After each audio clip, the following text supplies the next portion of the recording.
Tutuk yok. Yok. Hayır. Tutuk. Yakaladım. Ne yapıyorsun sen şimdi beni? Tutukluyorum. Nasıl? Tutukla. Hadi tutukla. Tutukladım şimdi. Hadi.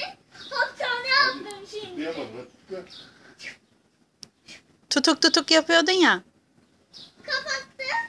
Ateş hapishane. Cem kaç o zaman. Tutuklayamadım seni.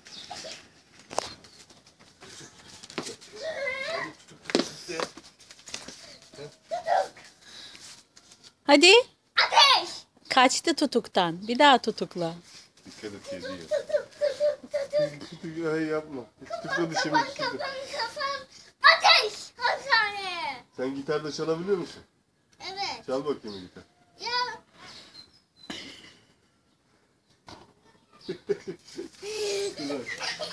Yerim seni var ya. Yerim. Seni yerim.